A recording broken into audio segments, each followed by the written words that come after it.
Hey guys, good morning. Welcome back to the channel.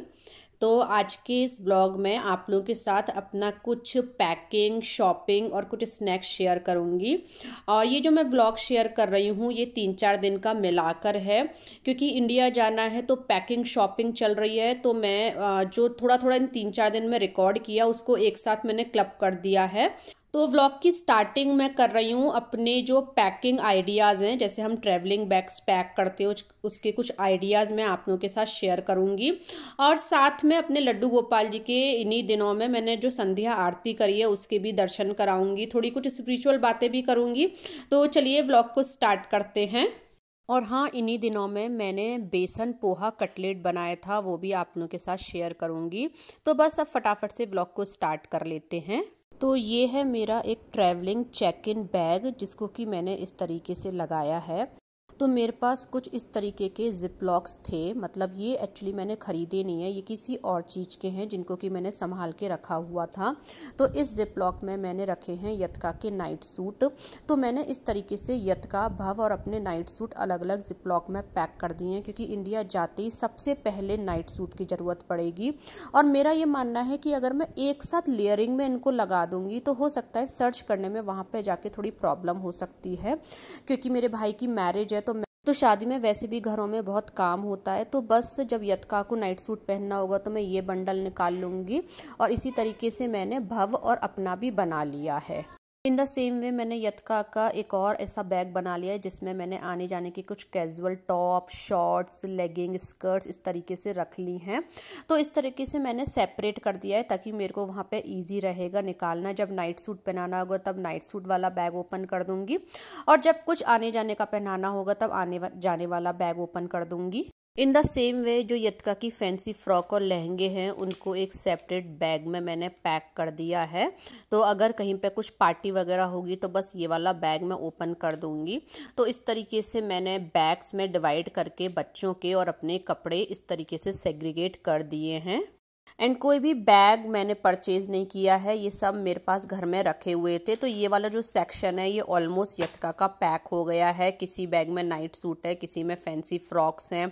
तो ये side तो almost pack हो गई है। इसी तरीके से मैं बैग की दूसरी साइड भी पैक कर लूँगी। तो उसमें अपने और भव के कपड़े इसी तरीके से सेग्रीगेट करके लगा लूँगी। इस तरीके से कपड़े लगाने का एक और फ़ायदा होता है कि जब आप बैग खोलते हैं ना तो कपड़े इधर उधर नहीं फैलते हैं। अदरवाइज़ जब आप बैग खोलोगे ना तो कपड़े इधर उधर हो जाते हैं। लास्ट टाइम मेरे साथ ऐसा ही हुआ था, तो this time I follow this trick. और यहाँ पे लगा ले रही हूँ मैं अपने और भव के कपड़े इन द सेम वे। और इनमें से कोई भी जिपलॉक मैंने ख़रीदा नहीं है, ये सब मैंने संभाल के रख रखे थे। जैसे ये आपको दिख रहा होगा ये क्यून बेडशीट का है। तो इस तरीके के जो कवर्स आते हैं ना इनको मैं संभाल के रख लेती हूँ। जैसे आपको इसमें बेडशीट भी दिख रही होगी, तो वो आगे किसी ना किसी काम में आ ही जाती है। और दूसरी साइड मैंने लगा दिए हैं भव और अपने कपड़े। तो ये बैग हो गया है सेट। और जितनी भी मैंने इन दिनों नई शॉपिंग करी है वो मैं इंडिया में जब बच्चों को कपड़े पहनाऊँगी तो आप लोगों के साथ डेफिनेटली शेयर करूँगी ही। और बस अब इस बैग को मैं वेट कर लूँगी, क्योंकि 23 किलो के आसपास लेके जाना होता है। और इन्हीं दिनों में मदर्स डे पर ये भव मेरे लिए एक बैग बना के लाया है। तो इस पे उसने मॉम लिखा है, साथ में यहाँ पे मॉम के रिलेटेड बहुत अच्छा सा 4-5 लाइंस भी लिखी हैं। और यतका भी बहुत अच्छा सा एक फ्लावर बना के लाई है स्कूल से, मैं अभी आपको दिखाती हूँ। और यतका बना के लाई है ये प्यारा सा फ्लावर, इसमें भी काफ़ी कुछ लिखा हुआ है। और ये ड्राइंग्स तो मैंने बच्चों की दिखाई थी आपको। तो ये वाली जो वॉल बना रखी है ना मैंने, ये बच्चे कुछ क्रिएटिविटी करते हैं तो वो मैं यहाँ पर लगा देती हूँ। तो अब तक की जो वीडियो शेयर करी है वो सैटरडे की है। और मैंने ब्रेकफास्ट में बनाया है मूंग स्प्राउट। तो हम लोग बस ब्रेकफास्ट कर ले रहे हैं, उसके बाद बस रेडी होके जाएंगे मार्केट से कुछ स्पेसिफिक लाऊंगी तो आप लोगों के साथ डेफिनेटली शेयर करूंगी। और साड़ी वगैरह को मैंने अपनी पैकिंग में कैसे अरेंज किया है ये आप लोगों के साथ नेक्स्ट व्लॉग में शेयर डेफिनेटली करूंगी। और अब बस खाना वगैरह खाकर आ गए हैं थोड़ी सी शॉपिंग करने के लिए। तो जो स्पेसिफिक शॉपिंग होगी वो मैं आपसे इवनिंग में शेयर कर लूँगी। Good evening friends. शॉपिंग करते करते टाइम हो गया है इवनिंग का 7। और अब तक की जितनी भी शॉपिंग हुई है उसमें कैजुअल्स ही हुए हैं, जैसे कि नाइट सूट, टॉप, लोअर्स, ये सभी हुए हैं। बस आज मैं अपने लिए एक ये वाला एक बैग लेकर आई हूँ, ये वाला। तो ये थोड़ा सा मुझे अच्छा लगा, इसकी बेल्ट भी काफ़ी अच्छी लगी इस तरीके से। तो ये बैग मैं आज लेकर के आई हूँ, तो ये थोड़ा सा मेरे को अच्छा लग रहा था। बाकी सब तो बस बच्चों के नाइट सूट, अपना नाइट सूट, टॉप, लोअर यही हैं। और अब बस आरती करूँगी, उसके बाद डिनर बनाऊँगी और उसके बाद आप लोगों के साथ इसी तरह से व्लॉग में आगे कंटिन्यू शेयर करती हूँ। और इन दिनों में जो एक अच्छी बात हुई है वो ये हुई है कि मैंने अपने लड्डू गोपाल जी के लिए आटे के लड्डू बनाए हैं। मैं अभी आपको दिखा देती हूँ, शेयर तो नहीं किए क्योंकि उस दिन व्लॉग नहीं बनाया था मैंने, अभी कल परसों ही बनाए हैं।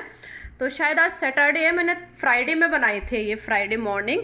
मैं लड्डू गोपाल जी के भोग के लिए कुछ लड्डू या मठरी बना के रखती हूँ। तो इस बार ये मैंने बनाए लड्डू, 2-3 दिन भोग लग भी गया है, हम सब लोगों ने खा भी लिए हैं। तो बस ड्राई फ्रूट्स, आटा, घी, चीनी ये सब मिला के बनाए हैं लड्डू गोपाल जी के लिए आटे के लड्डू। आप भी सैटरडे के संध्या दर्शन कर लीजिएगा लड्डू गोपाल जी के। बस अब मैं आरती करूँगी, उसके बाद डिनर वगैरह बनाऊँगी। तो आज सैटरडे की संध्या आरती करते करते आपसे कर्म के बारे में 2 पंक्तियाँ शेयर करने की सोच रही हूँ, जो कि कुछ इस प्रकार हैं। कर्म प्रधान विश्व रचि राखा, जो जस करई सो तस फल चाखा। अर्थात जो जैसा कर्म करेगा उसको वैसा फल मिलेगा ही मिलेगा। तो इन 2 पंक्तियों से जो लर्निंग मिलती है वो ये मिलती है कि हमें अपनी तरफ से अपने जो कर्म हैं वो अच्छे रखने चाहिए। केवल हमें कर्म अपने हाथों से ही अच्छे नहीं करने चाहिए, हमें मन में भी लोगों के लिए अच्छा सोचना चाहिए। तो मन से भी लोगों के लिए अच्छा सोचें, वचन से भी लोगों के बारे में अच्छा बोलें, तो हमारे कर्म दूसरों को कहीं ना कहीं ठेस ना पहुंचाए, हमारा ये पूरा प्रयास रहना चाहिए। वैसे तो जो इस तरीके की पंक्तियां होती हैं उन पर और भी बहुत कुछ बोला जा सकता है, लेकिन अपनी इस स्पिरिचुअल बात को मैं यहीं पर विराम देती हूँ। और अगर आपको इस तरीके की स्पिरिचुअल और मोटिवेशनल बातें अच्छी लगती हैं तो please subscribe my channel and become a part of my family. और अब मैं आप लोगों के साथ एक ऐसा स्नैक शेयर कर रही हूँ जिसको कि आप बनाकर रख सकते हैं और अगले दिन आप बस उसको फ्राई करके आराम से एंजॉय कर सकते हैं। तो यहाँ मैंने लिया है 1 कप पोहा, और इस पोहे को अब मैं अच्छे से पानी से भिगो के और कवर करके 5-7 मिनट के लिए सोक करने के लिए छोड़ दूँगी। जब तक पोहा सोख हो रहा है, जब तक मैं बता देती हूँ आपको इसके अलावा और क्या चाहिए। आपको चाहिए एक उबला हुआ आलू, जिसको कि मैं पील ऑफ कर ले रही हूँ। तो यहाँ एक आलू को पील ऑफ कर लिया है जो कि उबला हुआ है। साथ में ही मैंने यहाँ पे लिया है भुना हुआ बेसन, इस बेसन को मैंने ड्राई रोस्ट कर लिया है। ये जो मैं आपको वीडियो शेयर कर रही हूँ पोहा कटलेट की, ये मेरी संडे की वीडियो है। सैटरडे को आरती के बाद मैंने डिनर रिकॉर्ड नहीं किया था, तो ये पोहा यहाँ पे सोख हो गया है, जिसको कि मैंने छन्नी में एक्स्ट्रा पानी निकाल दिया है। और छन्नी में एक्स्ट्रा पानी निकालने के बाद इसको 5 मिनट के लिए ऐसे और छोड़ दें, ताकि जो इसमें और थोड़ा बहुत मॉइस्चर होगा वो बोल में आ जाएगा। तो 5 मिनट आपको नॉर्मल सोख करना है और 5 मिनट बाद पानी निकाल के 5 मिनट के लिए आपको छन्नी के ऊपर भी रखना है। और जो मैंने आपको भुना हुआ बेसन दिखाया है ना, ड्राई रोस्ट, उसको आपको सिंपली कढ़ाई में डालना है और मीडियम फ्लेम पर उसको जब तक भून लेना है जब तक कि उसका कलर चेंज ना हो जाए और बेसन में से एक अच्छी सी खुशबू ना आ जाए।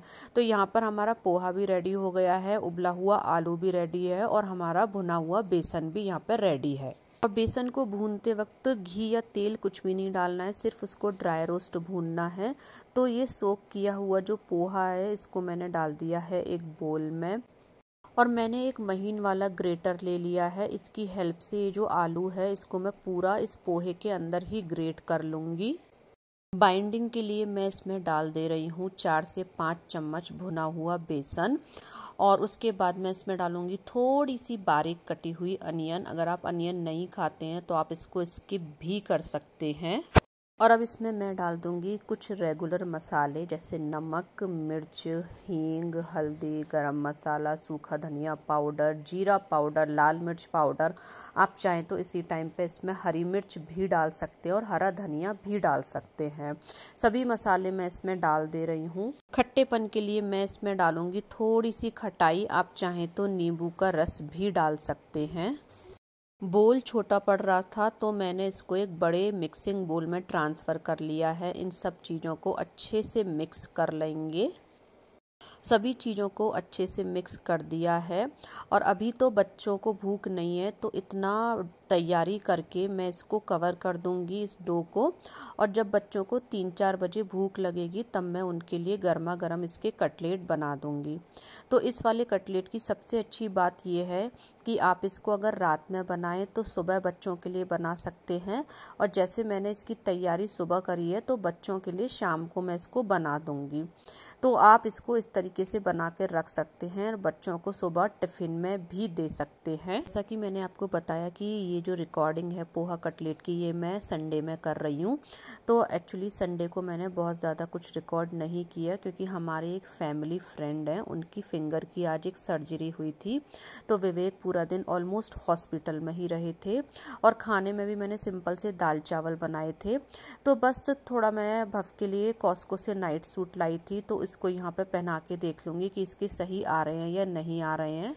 तो ये नाइट सूट भव के एकदम परफेक्ट आया है और लग भी बहुत अच्छा रहा है। ये हमने कॉस्को से लिए हैं। और दोपहर के 3 बज गए हैं। विवेक तो अभी हॉस्पिटल में ही है। मैंने बताया ना, एक फ्रेंड की फिंगर की सर्जरी होनी थी और बच्चों को थोड़ा भूख लगी थी, तो जो बैटर मैंने सुबह पोहा कटलेट का बनाया था उसके छोटे छोटे से कटलेट्स बना लूँगी और मीडियम फ्लेम पर उनको मैं शैलो फ्राई कर लूँगी।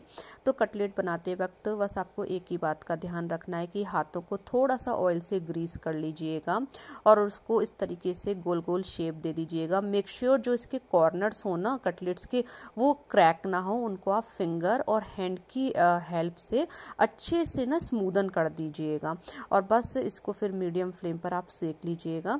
तो बस मैं यहाँ पर बच्चों के लिए कटलेट बना दूंगी। तो दोनों साइड से अलट पलट के इनको गोल्डन ब्राउन होने तक सेक लेना होता है।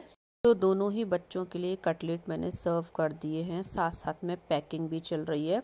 तो अभी एक ही बैच बनाया है, दूसरा बैच भी बनाने के लिए रख दिया है। तो सीखने के बाद कटलेट कुछ इस तरीके के लग रहे थे और टेस्टी बहुत बने थे। आप एक बार ही अपने घर पर ज़रूर ट्राई करना। एंड इस व्लॉग को मैं यहीं पर एंड करती हूँ। व्लॉग अच्छा लगा हो तो लाइक करें, फ्रेंड्स फैमिली के साथ ज़्यादा से ज़्यादा शेयर करें, चैनल को सब्सक्राइब जरूर करें to become a part of our family. मिलूंगी नेक्स्ट व्लॉग में, जब तक के लिए टेक केयर।